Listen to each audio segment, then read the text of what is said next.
Oi, crianças, tudo bem? Saudade de vocês, espero que estejam todos bem.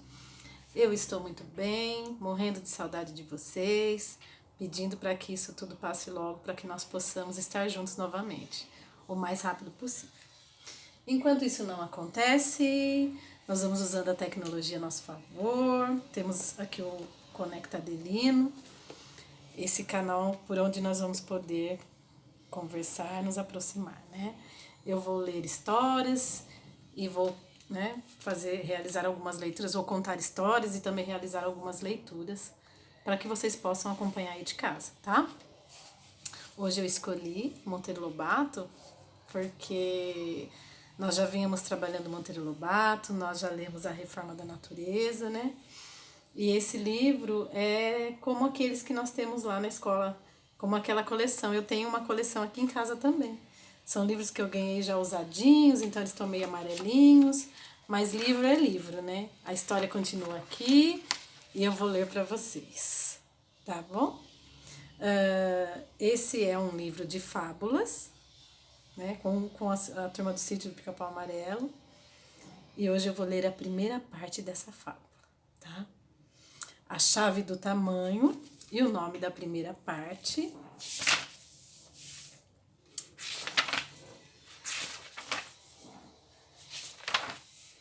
é o pôr do sol de trombeta. Tá? Na verdade, são várias fábulas, né, que compõem a história, que é a chave do tamanho. Tá? Então, hoje é a primeira e nos próximos vídeos eu vou continuar lendo as outras fábulas, tá bom? Que fazem parte dessa história. Pôr do sol de trombeta. O pôr do sol de hoje é de trombeta, disse Emília, com as mãos na cintura, de pezinho sobre a batente da porteira, onde naquela tarde, depois do passeio pela floresta, o pessoal de Dona Benta havia parado. Eles nunca perdiam a oportunidade de aproveitar os espetáculos da natureza. Nas chuvas fortes, Narizinho ficava de nariz colado à janela, vendo chover. Se ventava, Pedrinho corria à varanda com o binóculo para espiar a dança das folhas secas. Quero ver se tem saci dentro, era o que Pedrinho dizia.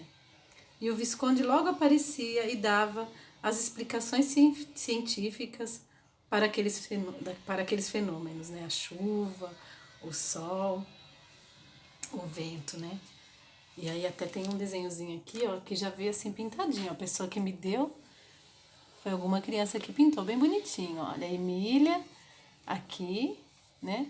Na porteirinha, o Visconde, a Dona Benta, observando o pôr do sol. O pôr do sol daquele dia estava realmente lindo. Era um pôr do sol de trombeta. Por que de trombeta?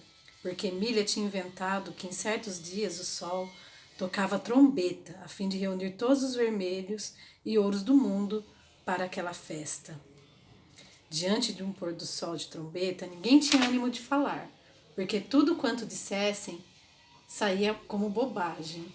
Mas Dona Benta não se conteve. Que maravilhoso fenômeno é o pôr do sol, disse ela. Emília deu uma piscada para o Visconde por causa daquela palavra fenômeno e resolveu encrencar. Por que se diz pôr do sol, Dona Benta? Perguntou com o seu célebre ar de anjo de inocência. Que é que o sol põe? Algum ovo, por acaso? Dona Benta percebeu que aquilo era uma pergunta armadilha, das que forçavam certa resposta e preparavam o terreno para o famoso então da Emília. O sol não põe nada, bobinha.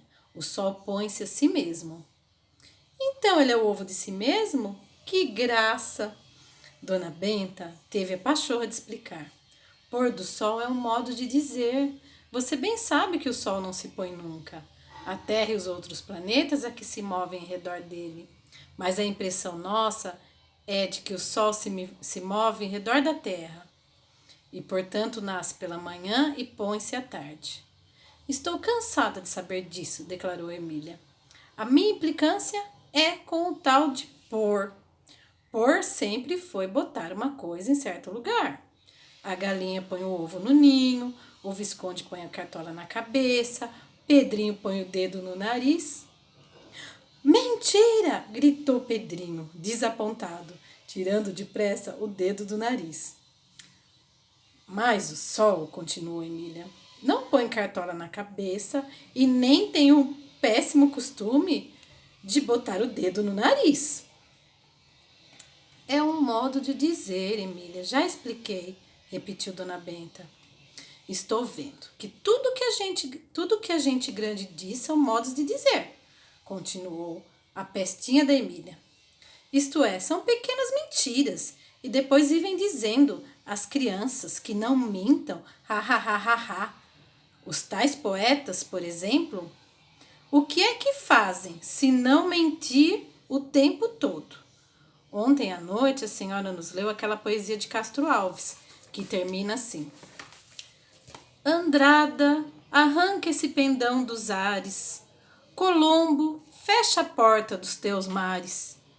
Tudo mentira, né, Dona Benta? Como é que esse poeta manda o Andrada, que já até morreu, arrancar uma bandeira dos ares? Porque pendão significa bandeira. Quando não há nenhuma bandeira nos ares. E ainda que houvesse, bandeira não é dente que a gente arranca. Bandeira desce-se do pau pela cordinha. Como é que esse poeta, um soldado, se atreve a dar ordens a Colombo que descobriu a América? E como é que manda Colombo fechar a porta dos teus mares? Mar não tem porta. E Colombo nunca teve mares. Quem tem mares é a terra. Dona Benta suspirou. Modos de dizer, Emília. Sem esses modos de dizer, aos quais chamamos imagens poéticas, Castro Alves não podia fazer versos. Ele precisava dessas imagens. Todo poeta precisa dessas imagens poéticas, não é?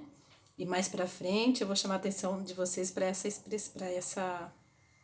expressão, imagens poéticas. Vai aparecer uma linda imagem poética mais pro final dessa história, dessa fábula. Mas tudo bem, né? Dona Benta já ia abrindo a boca de novo para continuar a falar, dando respostas para Emília que não parava de perguntar.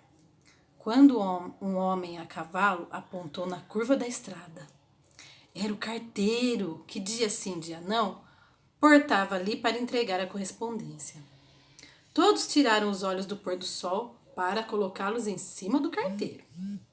O homem chegou, deu boa tarde, apeou com ar de eterno descadeirado, com a mão assim nas costas. Ai, não aguento mais esse trabalho duro e tal.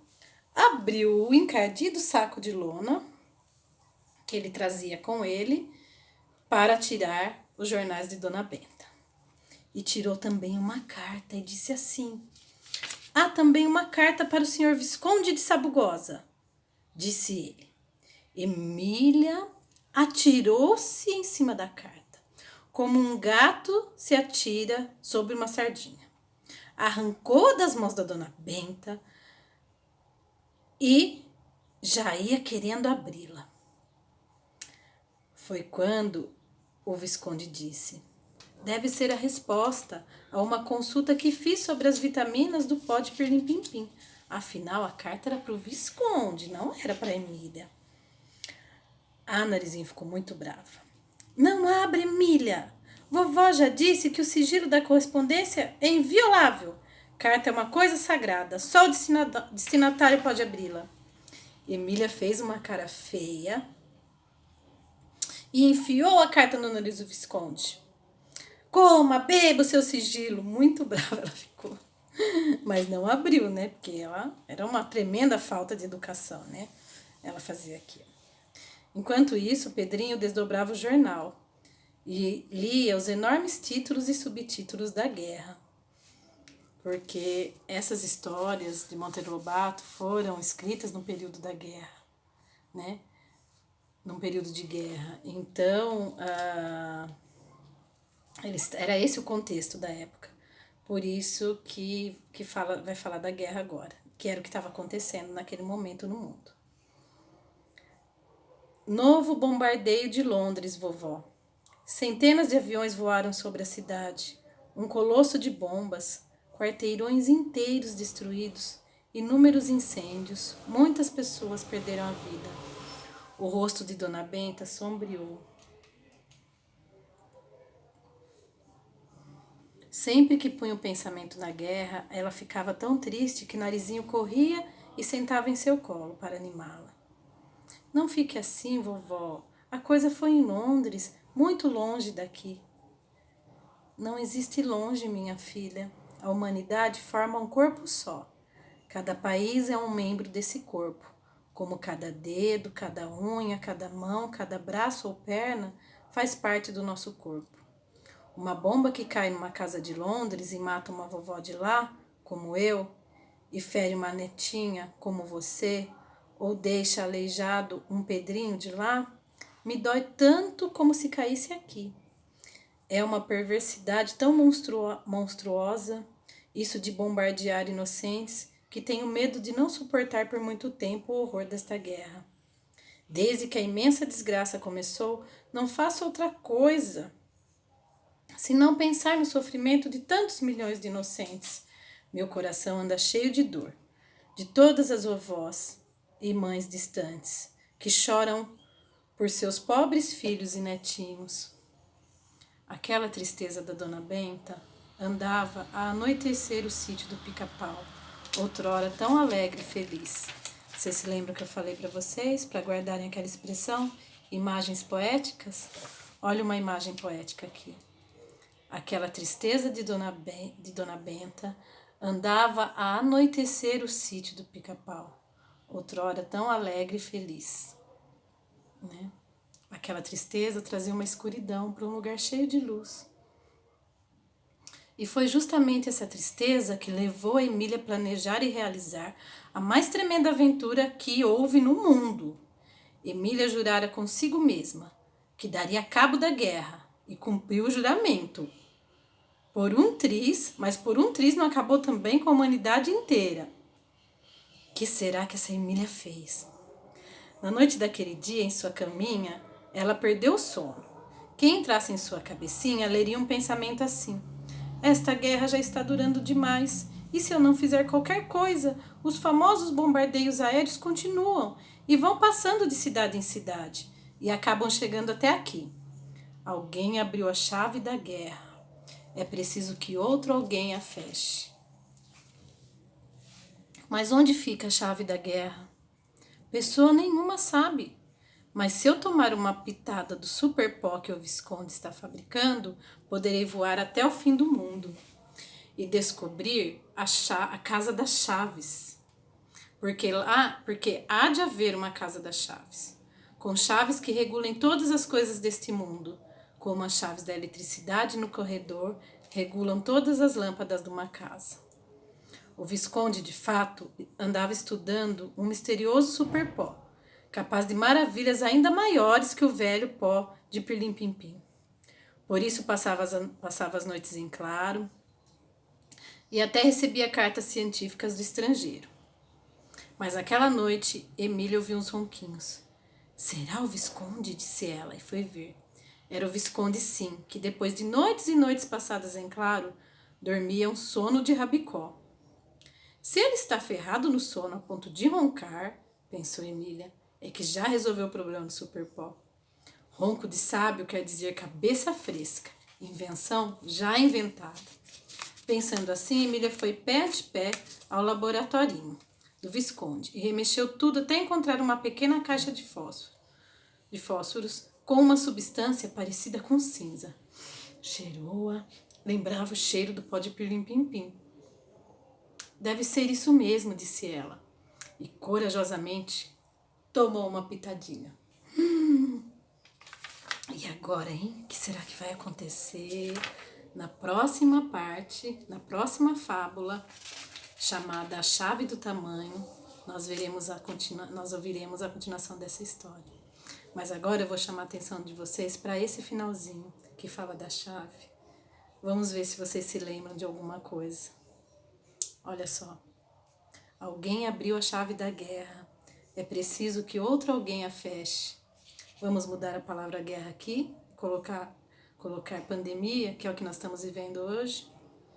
Alguém abriu a chave da pandemia, de tudo isso que está acontecendo. É preciso que outro alguém a feche. Sabe quem é que vai fechar essa chave? Somos nós, sou eu, você, sua família, minha família. Porque quando nós nos protegemos, nós também protegemos o outro, né? E evitamos de ficar doente e de que outras pessoas também fiquem doentes, né? E é dessa forma que um dia a gente vai fechar de verdade essa chave. E tudo isso vai passar. E nós vamos poder voltar a estar juntos de novo. Não vai demorar. Tá bom, gente? Enquanto isso, a gente vai se vendo por aqui. Um beijo. Até o próximo vídeo.